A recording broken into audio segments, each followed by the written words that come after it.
Hello दोस्तों, एक बार फिर आप सभी का स्वागत है आपके अपने YouTube channel learn with KD पर। दोस्तों, आज की वीडियो बड़ी ही महत्वपूर्ण है। आज का हमारा टॉपिक रहेगा संविधान सभा एवं संविधान निर्माण प्रक्रिया। कुछ नोट्स दिए गए हैं। भारतीयों की ओर से संविधान सभा की सर्वप्रथम मांग 1934 में रांची में स्वराज पार्टी ने की थी। वर्ष 1934 में ही भारत में संविधान सभा के गठन का विचार एम एन रॉय ने दिया। भारतीय राष्ट्रीय कांग्रेस के स्तर पर भी पहली बार स्वराज पार्टी के बाद पटना में मई 1934 में संविधान निर्माण के लिए आधिकारिक रूप से संविधान सभा की मांग की गई, जिसकी पुष्टि कांग्रेस के 1936 के फैजपुर अधिवेशन में की गई। एक निर्वाचित संविधान सभा द्वारा भारत के संविधान का निर्माण करने का प्रस्ताव सर्वप्रथम वर्ष 1942 में क्रिप्स मिशन द्वारा तैयार किया गया था। कैबिनेट मिशन योजना 1946 द्वारा भारतीय संविधान सभा का प्रातिनिधिक निर्वाचन के आधार पर गठन किया गया था। कैबिनेट मिशन की रिपोर्ट के अनुसार संविधान सभा निर्वाचित होनी थी और प्रांतों का प्रतिनिधित्व जनसंख्या के आधार पर होना था।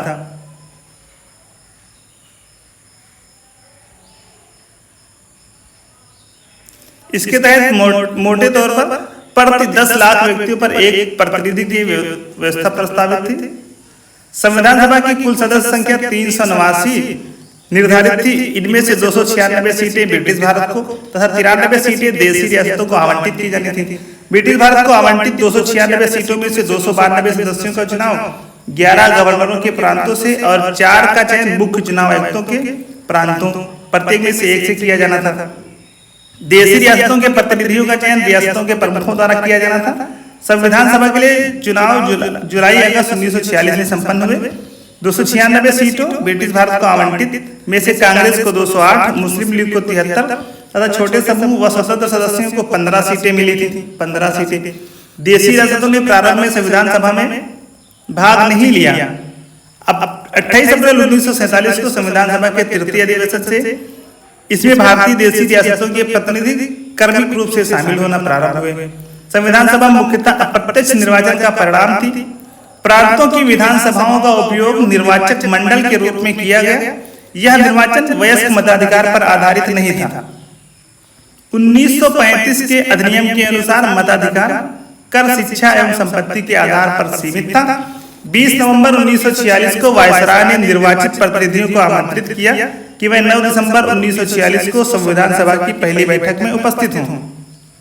9 दिसंबर 1946 को सभा की पहली बैठक में कुल 207 सदस्यों, जिसमें से 9 महिलाएं थीं, 207 सदस्यों ने हिस्सा लिया। 9 दिसंबर 1946 को संविधान सभा की प्रथम बैठक की अध्यक्षता अस्थायी अध्यक्ष डॉक्टर सच्चिदानंद सिन्हा ने की थी। 11 दिसंबर 1946 को संविधान सभा ने डॉक्टर राजेंद्र प्रसाद को निर्विरोध संविधान सभा के स्थायी अध्यक्ष के रूप में निर्वाचित किया। 13 दिसंबर 1946 को जवाहरलाल नेहरू ने संविधान सभा में उद्देश्य प्रस्ताव प्रस्तुत किया, जो कि 22 जनवरी 1947 को संविधान सभा द्वारा पारित किया गया। माउंटबेटन योजना 3 जून 1947 के तहत हुए विभाजन के परिणाम स्वरूप पाकिस्तान के लिए एक पृथक संविधान सभा का गठन किया गया तथा मूल भारतीय संविधान सभा के सदस्यों की कुल संख्या घटकर 299 रह गई, जिसमें भारतीय प्रांतों के 229 प्रतिनिधि और भारतीय रियासतों के 70 प्रतिनिधि शामिल थे। भारतीय संविधान के निर्माण और उसके अंगीकृत होने तक संविधान सभा को कुल 2 वर्ष 11 माह और 18 दिन का समय लगा। ज्ञातव्य है कि लोकसभा और राज्यसभा की वेबसाइट पर इस संदर्भ में 2 वर्ष 11 माह एवं 17 दिन का समय मिलता है, जिसका विवरण संभवतः संविधान सभा द्वारा अंगीकृत किए जाने के दिन को संविधान के निर्माण की अवधि में शामिल न किया जाना है। इसके लिए कुल 11 अधिवेशन, कुल अवधि 165 दिन हुए थे, जिसमें से 114 दिन संविधान के प्रारूप पर विचार किया गया था। 11वें अधिवेशन के अंतिम दिन 26 नवंबर 1949 को संविधान को अंगीकृत किया गया था। इन 11 अधिवेशनों के अतिरिक्त संविधान सभा पुनः 24 जनवरी 1950 को संवेद हुई, जब सदस्यों द्वारा भारत के संविधान पर हस्ताक्षर 284 सदस्यों द्वारा किए गए थे।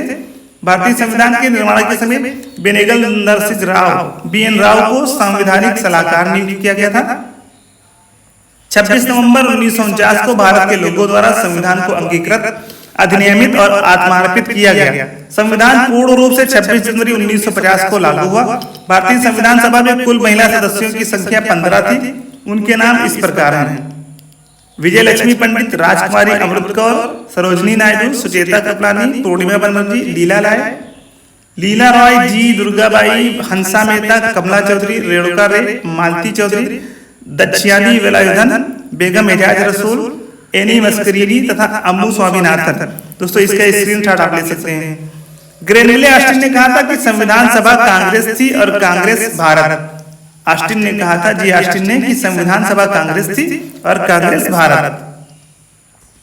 2 सितंबर 1946 को अंतरिम सरकार का गठन किया गया था। इसमें मुस्लिम लीग के सदस्य शामिल नहीं हुए, हालांकि उनके शामिल होने के लिए विकल्प खुला रखा गया था।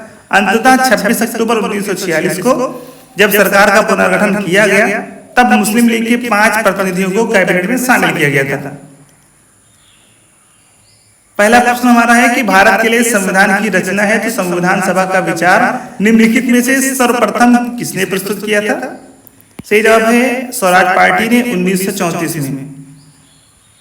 मई 1934 में रांची में स्वराज पार्टी ने आत्मनिर्णय के अधिकार की मांग की और एक प्रस्ताव पारित किया जिसमें कहा गया कि वयस्क मताधिकार के आधार पर निर्वाचित भारतीय प्रतिनिधियों की एक संविधान सभा होगी जो संविधान का निर्माण करेगी।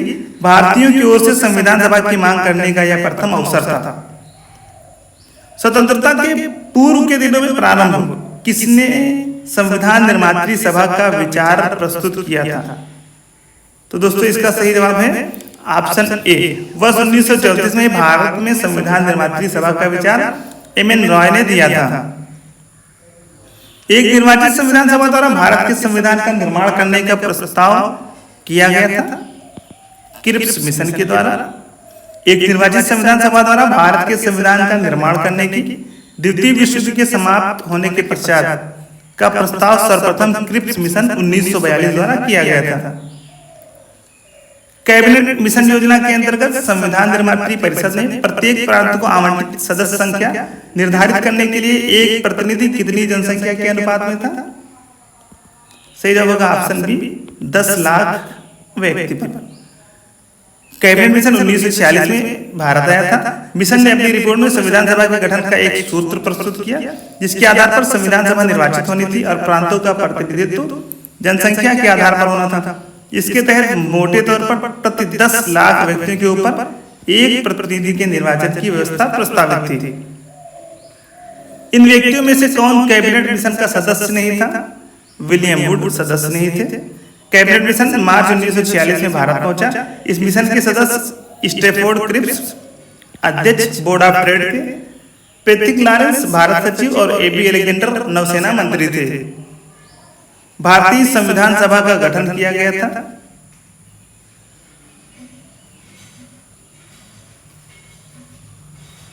सही जवाब हो जाएगा ऑप्शन सी। कैबिनेट मिशन योजना 1946 के अंतर्गत भारतीय संविधान सभा का प्रातिनिधिक निर्वाचन के आधार पर गठन कैबिनेट मिशन योजना 1946 के अंतर्गत किया गया था। 1946 में निर्मित अंतरिम सरकार में कार्यपालिका परिषद के उप सभापति थे जवाहरलाल नेहरू। 24 अगस्त 1946 को अंतरिम राष्ट्रीय सरकार की घोषणा इस व्यवस्था के साथ की गई कि अंतरिम सरकार 2 सितंबर 1946 को कार्यभार संभालेगी।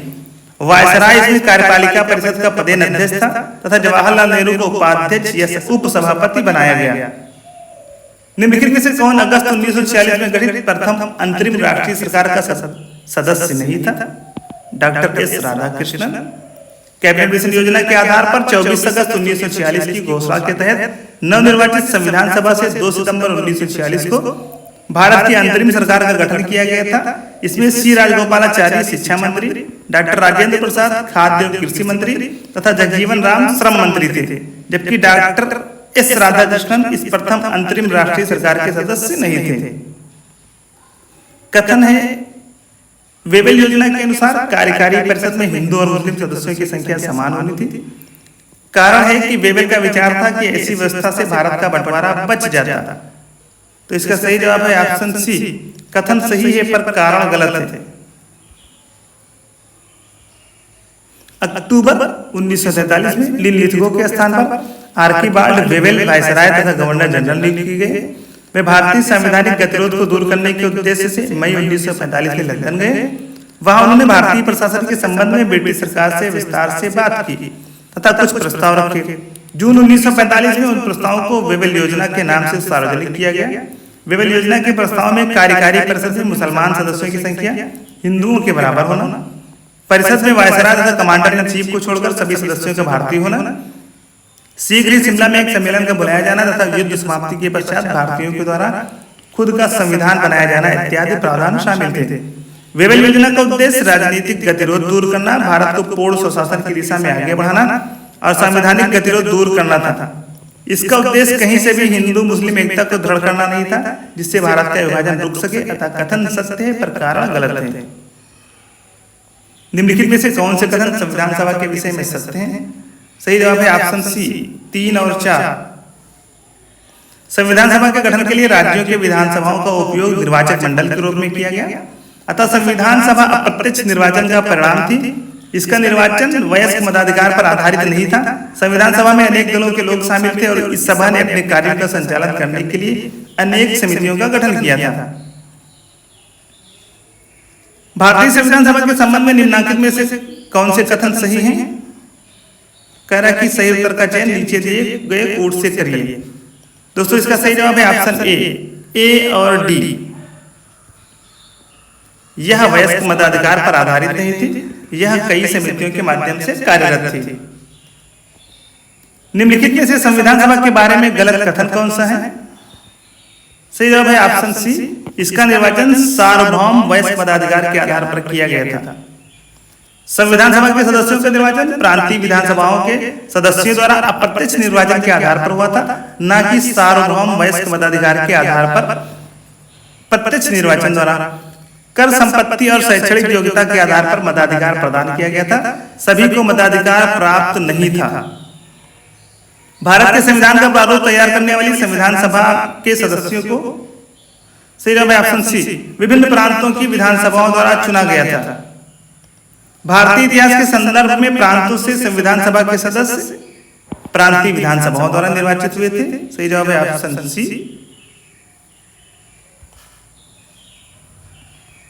संविधान सभा में सदस्यों का चुनाव कैसे हुआ था? प्रांतीय सभाओं द्वारा। Option D is the right answer. संविधान सभा के चुने हुए अध्यक्ष कौन थे? डॉक्टर राजेंद्र प्रसाद।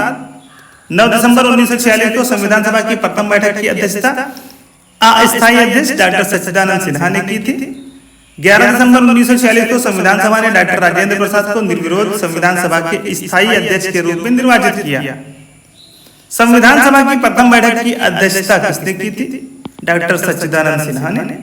भारतीय संविधान सभा के उद्घाटन अधिवेशन की अध्यक्षता किसने की थी? डॉक्टर सच्चिदानंद सिन्हा द्वारा। भारत की संविधान निर्मात्री सभा के अध्यक्ष कौन थे? सही जवाब है option A doctor Rajendra Prasad. स्वतंत्र भारत की संविधान सभा के अध्यक्ष कौन थे? डॉक्टर राजेंद्र प्रसाद। संविधान सभा के प्रथम मनोनीत उपसभापति कौन थे? Frank Anthony. संविधान सभा के प्रथम अस्थायी उपसभापति उपाध्यक्ष फ्रैंक एंथोनी थे, जिन्हें 9 दिसंबर 1946 को अस्थायी सभापति अध्यक्ष सच्चिदानंद सिन्हा द्वारा मनोनीत किया गया था। एच.सी. मुखर्जी संविधान सभा के पहले स्थायी उपाध्यक्ष थे। भारतीय संविधान सभा की स्थापना की गई थी 9 दिसंबर 1946 को। भारतीय संविधान सभा की स्थापना 9 दिसंबर 1946 को उसकी प्रथम बैठक के आरंभ होने के साथ हुई थी। संविधान सभा की प्रथम बैठक कब हुई थी? 9 दिसंबर 1946 को। संविधान सभा का गठन कब हुआ था? सही जवाब है ऑप्शन ए दिसंबर 1946। भारत की संविधान सभा का प्रथम अधिवेशन कब शुरू हुआ था? तो दोस्तों इसका सही जवाब है ऑप्शन बी 9 दिसंबर 1946। Option B is the right answer. 9 दिसंबर 1946। भारतीय संविधान सभा की पहली बैठक कब हुई थी? Option C is the right answer. 9 दिसंबर 1946 को। भारत को एक संविधान देने का प्रस्ताव संविधान सभा द्वारा पारित किया गया था जनवरी 22, 1947 को। 22 जनवरी 1947 को संविधान सभा द्वारा भारत को एक संविधान देने का उद्देश्य प्रस्ताव पारित किया गया। उद्देश्य प्रस्ताव को 13 दिसंबर 1946 को संविधान सभा में जवाहरलाल नेहरू द्वारा पेश किया गया तथा आगे चलकर रही उद्देश्य प्रस्तावना का प्रारूप बनाना। संविधान सभा के सम्मुख संविधान की प्रस्तावना का प्रस्ताव किसने रखा था? जवाहरलाल नेहरू ने। संविधान सभा में उद्देश्य प्रस्ताव निम्न में से किस एक के द्वारा प्रस्तुत किया गया था? पंडित जवाहरलाल नेहरू के द्वारा। भारतीय संविधान के निर्माण से संबंधित निम्नलिखित कथनों में से कौन से सही हैं? दोस्तों सही जवाब है ऑप्शन ए, 1, 2 और 3। भारतीय संविधान के तहत राज्य के मुखिया अर्थात राष्ट्रपति का निर्वाचन लोगों द्वारा प्रत्यक्ष रूप से नहीं बल्कि अप्रत्यक्ष रूप से जनप्रतिनिधियों, संसद एवं विधानसभा के निर्वाचित सदस्यों के माध्यम से किया जाता है। अन्य तीनों कथन सही हैं। भारतीय संविधान को बनाने हेतु भारतीय संविधान सभा के कुल कितने अधिवेशन हुए थे? 12 अधिवेशन। Option C is the right answer. भारतीय संविधान के निर्माण में संविधान सभा को 2 वर्ष 11 माह एवं 18 दिन का समय लगा था और इस दौरान इसके कुल 11 अधिवेशन, कुल अवधि 165 दिन हुए थे। 11वें अधिवेशन के अंतिम दिन 26 नवंबर 1949 को संविधान को अंगीकृत किया गया। इन 11 अधिवेशनों के अतिरिक्त संविधान सभा पुनः 24 जनवरी 1950 को सम्मिलित हुई, जबकि सदस्यों द्वारा भारत के संविधान पर हस्ताक्षर किए गए थे। इस प्रकार निकटतम उत्तर विकल्प सी होगा। भारत की संविधान सभा की अंतिम बैठक की सही तिथि को बताइए। 24 जनवरी 1950। भारत के संविधान के निर्माण में संविधान सभा को कितने समय लगा? 2 वर्ष 11 माह 18 दिन लगे थे। Option A is the right answer. सूची X को सूची Y से सुमेलित कीजिए और सूचियों के नीचे दिए गए कूटों का प्रयोग करते हुए सही उत्तर चुनिए। तो दोस्तों इसका सही जवाब है ऑप्शन बी, सही सुमेलित इस प्रकार है। संविधान सभा के पहले उपाध्यक्ष H.C. मुखर्जी, प्रारूप समिति के एकमात्र कांग्रेसी अध्यक्ष K.M. मुंशी, राजस्थान की रियासतों का प्रतिनिधित्व करने वाले संविधान सभा के सदस्य संघ तो ये थे V.T. कृष्णमाचारी। संघ संविधान समिति के अध्यक्ष थे जवाहरलाल नेहरू। संविधान सभा के पहले अस्थायी अध्यक्ष अस्थायी उपाध्यक्ष फ्रैंक एंथोनी थे, जिन्हें 9 दिसंबर 1946 को अस्थायी अध्यक्ष सच्चिदानंद सिन्हा द्वारा नामित किया गया था। H.C. मुखर्जी संविधान सभा के पहले स्थायी उपाध्यक्ष थे। भारतीय संविधान के निर्माण के समय संवैधानिक सलाहकार कौन था? B.N. Rao. Option C is the right answer. भारतीय संविधान के निर्माण के समय बेनेगल नरसिंह राव B.N. राव को संवैधानिक सलाहकार नियुक्त किया गया था। भारतीय संविधान का प्रथम प्रारूप तैयार किया गया था B.N. राव द्वारा। संविधान सभा के संवैधानिक सलाहकार B.N. राव द्वारा संविधान का पहला प्रारूप तैयार किया गया था, जिस पर विचार एवं परिवर्तन करके प्रारूप समिति द्वारा संविधान सभा के समक्ष संविधान का मसौदा प्रस्तुत किया गया। B.N. राव के मूल प्रारूप में 243 अनुच्छेद और 13 अनुसूचियां थीं। संविधान सभा में भारतीय संविधान का तृतीय वाचन कब प्रारंभ हुआ था? संविधान सभा में भारतीय संविधान का तृतीय वाचन 17 नवंबर 1949 से प्रारंभ हुआ और 26 नवंबर 1949 तक चला। अतः प्रश्न में दिए गए विकल्पों में से कोई भी विकल्प सही नहीं है। भारत का संविधान पूर्ण रूप से तैयार हुआ था 26 नवंबर 1949 को। भारतीय संविधान की उद्देशिका में उल्लेख किया गया कि 26 नवंबर 1949 को भारत के लोगों ने संविधान को अंगीकृत, अधिनियमित और आत्मार्पित किया। संविधान को अपनाने, उसके पूर्ण होने, पारित होने तथा इसको अंतिम रूप देने की तारीख भी 26 नवंबर 1949 को ही माना जाता है। इसी दिन नागरिकता, अंतःकालीन संसद, अस्थायी और संक्रमणकालीन उपबंध लागू हो गए। तथापि संविधान के शेष उपबंध 26 जनवरी 1950 से प्रभावी हुए। अतः संविधान के पूर्ण रूप से लागू होने तथा पूर्ण रूप से क्रियान्वित होने के रूप में 26 जनवरी 1950 की तिथि को ही ग्रहण करते हैं। भारतीय संविधान को संविधान सभा द्वारा अंगीकृत किया गया था। सही जवाब है ऑप्शन ए, 26 नवंबर 1949 को। संविधान सभा द्वारा भारतीय संविधान को स्वीकृत किया गया था 26 नवंबर 1949 को। भारत का संविधान किस तिथि को अपनाया गया था? 26 नवंबर 1949 को। भारतीय संविधान कब लागू हुआ था? 26 जनवरी 1950 को। संविधान को 26 जनवरी के दिन लागू करने का निर्णय इसलिए किया गया क्योंकि सही जवाब है ऑप्शन ए, कांग्रेस ने इस तिथि को 1930 में स्वतंत्रता दिवस के रूप में मनाया था। भारतीय राष्ट्रीय कांग्रेस के लाहौर अधिवेशन दिसंबर 1929 में पूर्ण स्वराज की घोषणा की गई तथा 26 जनवरी को स्वतंत्रता दिवस के रूप में मनाए जाने का संकल्प लिया गया और आजादी के पूर्व तक 26 जनवरी को स्वतंत्रता दिवस के रूप में मनाया जाता रहा। परंतु भारत 15 अगस्त 1947 को स्वतंत्र हो गया और तब से प्रत्येक वर्ष 15 अगस्त को स्वाधीनता दिवस के रूप में मनाया जाने लगा। जबकि स्वतंत्रता प्राप्ति के पश्चात 26 जनवरी की तिथि को अविस्मरणीय बनाने हेतु भारतीय संविधान को पूर्णतः 26 जनवरी 1950 को लागू किया गया और तब से प्रत्येक 26 जनवरी को गणतंत्र दिवस के रूप में मनाया जाने लगा। भारतीय संविधान दिवस मनाया जाता है 26 नवंबर को। भारतीय संविधान दिवस 26 नवंबर को मनाया जाता है। भारतीय संविधान 26 नवंबर 1949 को बनकर तैयार हुआ और संविधान सभा द्वारा अंगीकृत हुआ और इसके कुछ प्रावधान इसी दिन लागू किए गए, जिसके फलस्वरूप इस दिन को संविधान दिवस के रूप में मनाया जाता है। जबकि भारतीय संविधान 26 जनवरी 1950 को पूर्ण रूप से लागू किया गया और 26 जनवरी को गणतंत्र दिवस के रूप में मनाया जाता है। भारतीय संविधान को अपनाया गया था संवैधानिक सभा द्वारा। संविधान सभा के 11वें अधिवेशन में 26 नवंबर 1949 को भारतीय संविधान सभा द्वारा अपनाया और अधिनियमित किया गया। भारतीय संविधान को 26 नवंबर 1949 को किसके द्वारा अधिनियमित किया गया था? संविधान सभा के द्वारा। Option A is the right answer. Bharat का संविधान अंगीकृत एवं अधिनियमित हुआ था 26 नवंबर 1949 को। बी आर अम्बेडकर का संविधान सभा में निर्वाचन हुआ था। इसका सही जवाब है ऑप्शन सी, तत्कालीन मध्य भारत से। वर्ष 1946 में संपन्न संविधान सभा के प्रारंभिक चुनाव में डॉक्टर भीमराव अम्बेडकर अविभाजित भारत के बंगाल प्रांत के पूर्वी भाग से निर्वाचित हुए थे। बाद में यह क्षेत्र पाकिस्तान में चले जाने के कारण डॉक्टर अम्बेडकर भारतीय गणराज्य के बंबई प्रेसिडेंसी के पूना संसदीय क्षेत्र से उपचुनाव में निर्वाचित होकर भारतीय संविधान सभा में सम्मिलित हुए। पूना सीट उनके लिए कांग्रेस के M.R. जयकर ने त्यागपत्र देकर रिक्त की थी।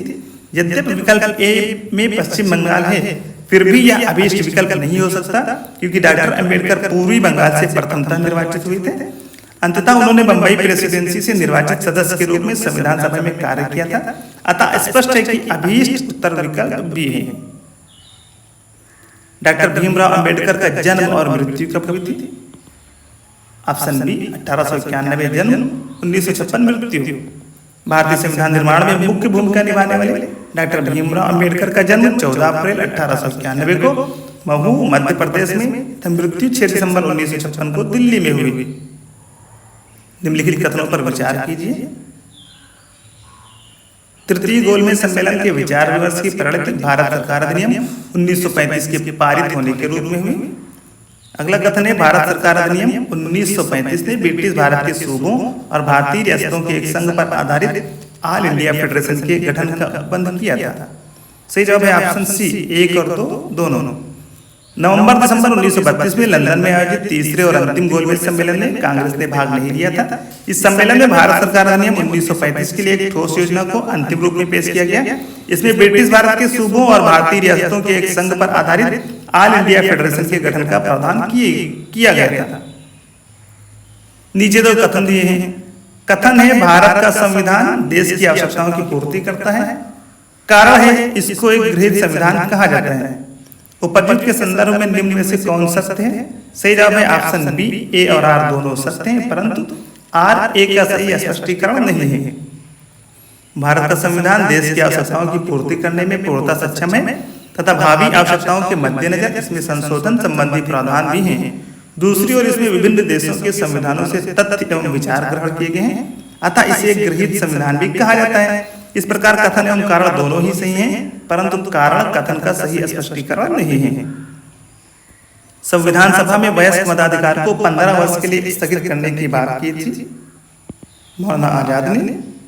संविधान सभा में वयस्क मताधिकार विषय पर बहस के दौरान मौलाना अबुल कलाम आजाद ने वयस्क मताधिकार को 15 वर्षों के लिए स्थगित करने की वकालत की थी, किंतु डॉक्टर राजेंद्र प्रसाद एवं पंडित जवाहरलाल नेहरू ने जोरदार ढंग से इसे अपनाने के लिए इसका समर्थन किया था। निम्नलिखित में से किसने सुझाव दिया था कि भारत की स्वतंत्रता के बाद भारतीय राष्ट्रीय कांग्रेस को एक राजनीतिक दल के रूप में भंग कर दिया जाना चाहिए? महात्मा गांधी ने। भारत की स्वतंत्रता के उपरांत महात्मा गांधी ने यह सुझाव दिया था कि भारतीय राष्ट्रीय कांग्रेस को अब एक राजनीतिक दल के रूप में भंग कर दिया जाना चाहिए। निम्नलिखित में से किसने कहा था एक संविधान एक मशीन की तरह बेजान चीज है, इसमें वह लोग जीवन फूंकते हैं जो इसका नियंत्रण करते हैं। भारत में बस कुछ ईमानदार लोगों की आवश्यकता है जिनके लिए राष्ट्रहित ही सर्वोपरि है। सही जवाब है option A, doctor Rajendra Prasad. प्रश्नगत कथन संविधान सभा के अध्यक्ष और भारत के प्रथम राष्ट्रपति डॉक्टर राजेंद्र प्रसाद का है। यह कथन 26 नवंबर 1949 को भारतीय संविधान को अपनाए जाते समय दिए गए उनके वक्तव्य का अंश है। अपनी राष्ट्रवादी प्रतिक्रिया में भारतीय संविधान के निर्माताओं ने अल्पसंख्यकों के हितों तथा भावनाओं के महत्व को कम करके आंका है। ये कथन किसका है? आइवर जेनिंग्स का। Option D is the right answer. प्रस्तुत कथन आइवर जेनिंग्स का है। उनका मानना था कि भारतीय संविधान निर्माताओं ने भारतीय संघ में अल्पसंख्यक हितों और भावनाओं के महत्व को न्यूनतम रखने का प्रयास किया है। किसने कहा था? संविधान सभा कांग्रेस थी और कांग्रेस भारत था। ऑस्टिन ने कहा था। संविधान सभा कांग्रेस थी और कांग्रेस भारत था। यह वक्तव्य पद्मश्री पुरस्कार प्राप्त इतिहासकार ग्रैनविले ऑस्टिन का था। यह वक्तव्य उनकी पुस्तक द इंडियन कॉन्स्टिट्यूशन में वर्णित थे। भारतीय संविधान में कुल कितनी महिला सदस्याएं थी? Option A 15। भारतीय संविधान सभा में कुल महिलाओं की संख्या 15 थी। तो दोस्तों ये थे हमारे आज के बहुत ही महत्वपूर्ण प्रश्न। वीडियो को लाइक करें, शेयर करें और अगर आप चैनल पर नए हैं तो चैनल को सब्सक्राइब करना बिल्कुल भी ना भूलें।